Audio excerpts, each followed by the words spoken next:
Hello mortals, the goddess who created the text world of Listernia, coming to you to review yet another book. If you are interested in seeing a drag queen review books, please subscribe and hit the bell for notifications. Now, I love children's books, which these days are called middle grade books. When I pick up one of these books, I call it Chasing Narnia. Come on! You've got to be joking. Because the Chronicles of Narnia were really the first books I really fell in love with when I was a young goddess. I can't even guess how many times I've reread that series. And for most of you, because you're probably a few decades younger than me, Harry Potter was probably your first love. So we can call it Chasing Hogwarts.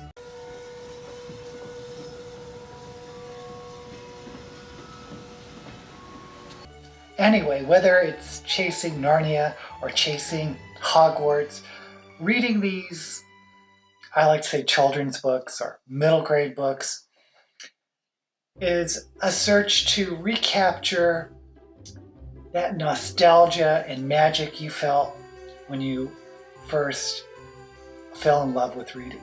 Wow! Whatever you imagine, all is possible. So, today, or this week, I was chasing Narnia when I picked up the Chronicles of Kazam, the entire trilogy by Jasper Fforde. It starts with The Last Dragon Slayer, which was published in 2012. The second book is called The Song of the Quark Beast, published in 2013. And then The Eye of Zoltar, published in 2015. When I was looking up the publication dates, I actually found out the first novel was made into a movie. I haven't seen it, so if you saw it, let me know in the comments if it's any good. But let's focus on the first book, The Last Dragon Slayer. And let's start by looking at the writing. It's written in the first person, and the POV is Jennifer Strange, a 15-year-old orphan who runs the Kazam Mystical Arts Agency. And let's read a few paragraphs. It starts with a prologue, and prologues are usually flashbacks, but once in a while it's the flash forward that tells you what to expect. Once I was famous. My face was seen on t-shirts, badges, commemorative mugs, and posters. I made front page news, appeared on TV, and was even a special guest on the Yogi Bear daytime TV show.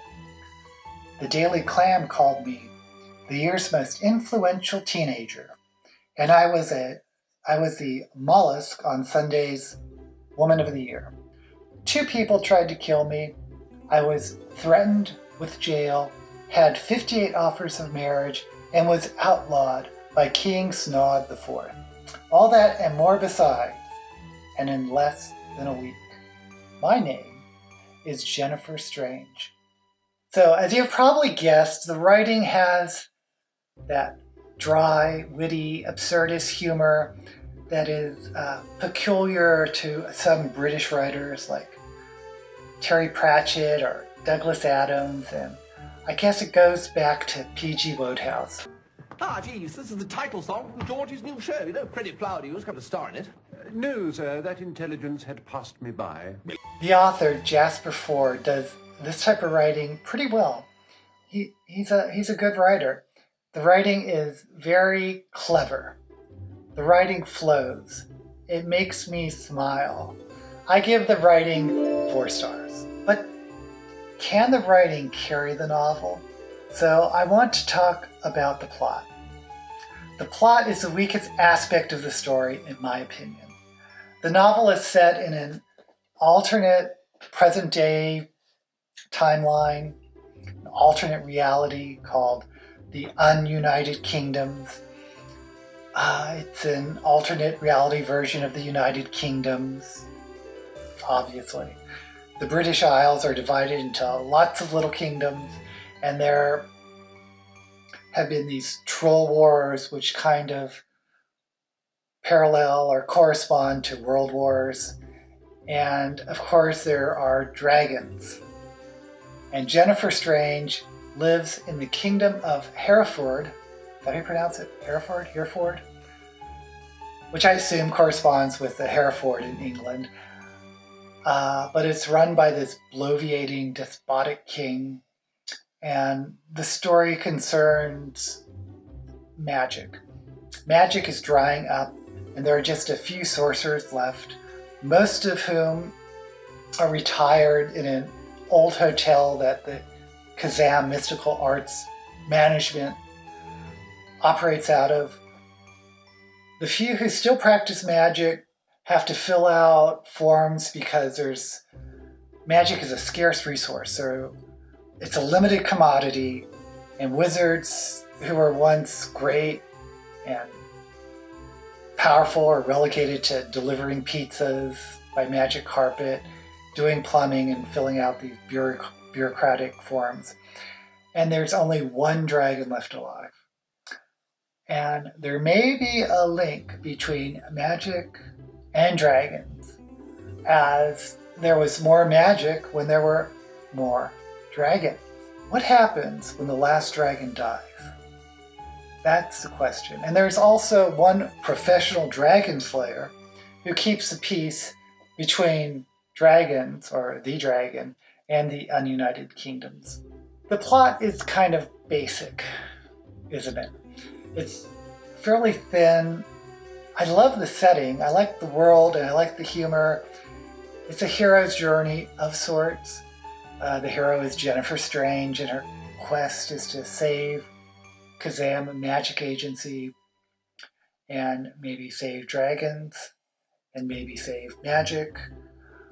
Unfortunately, for me, the plot was a little too thin and seemed almost incidental to the story itself. So I give the plot 3 stars. Now, let's look at the characters. I like Jennifer Strange, but she has what I like to call the Mary Poppins complex. As I expected, Mary Poppins practically perfect in every way. Unfortunately, practically perfect characters don't leave much room for character growth. She's honorable in a world where there is very little honor. She's generous in a world that's really greedy. And I guess most importantly, she's sane in a world that is completely insane, completely bonkers. Honestly, everyone in this world are complete lunatics.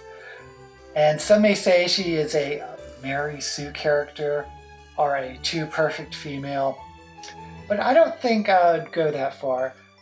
Mary Sue's, to me, imply a caricature of a perfect female. And I don't think that's the case with Jennifer Strange. I think Jennifer Strange is sympathetic, but she doesn't really grow. There's not a whole lot of character development. She's presented as cool and calm and full of grit.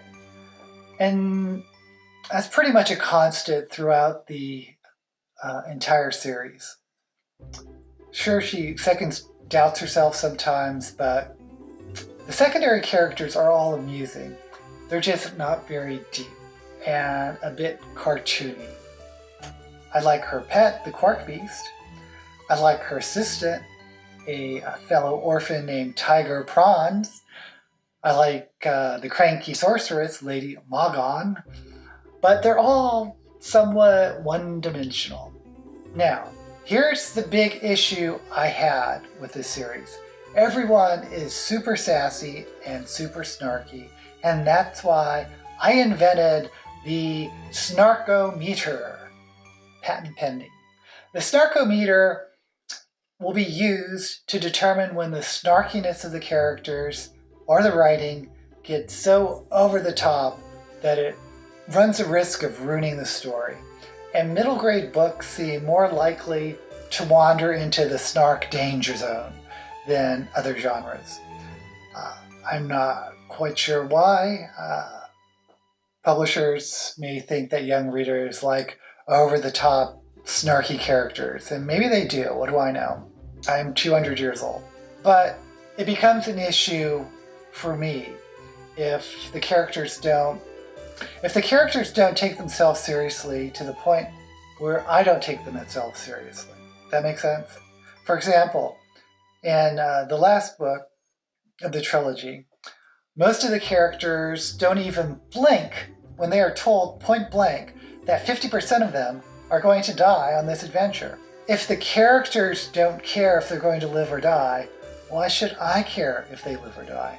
It was an issue throughout all the books. There's a certain blasé attitude, which is partially the charm and the humor of the writing, but that blasé attitude veered into being too much for me.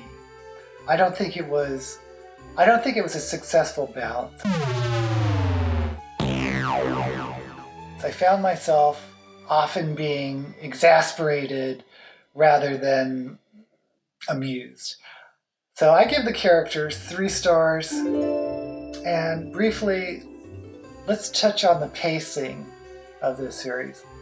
The pacing felt slow to me, but I think it was because the plot was weak. There was a lot of explanatory backstories, which were amusing because of the writing, but it often didn't move the story forward, and it felt like it was stalling the action. So I give the pacing 3 stars. Now, the last category is the magic of the story. Not the magic system, but what my gut feeling was after finishing the books. Despite the issues I had, I did feel the magic of the story. I have to be honest, it was mostly because of the writing. I have to admit I did enjoy reading the novels, even though I wasn't as engaged as I would like to have been. So I give the magic 3.5 stars. This brings us to an average rating of 3.3 stars. Will I zap or bless the Chronicles of Kazam?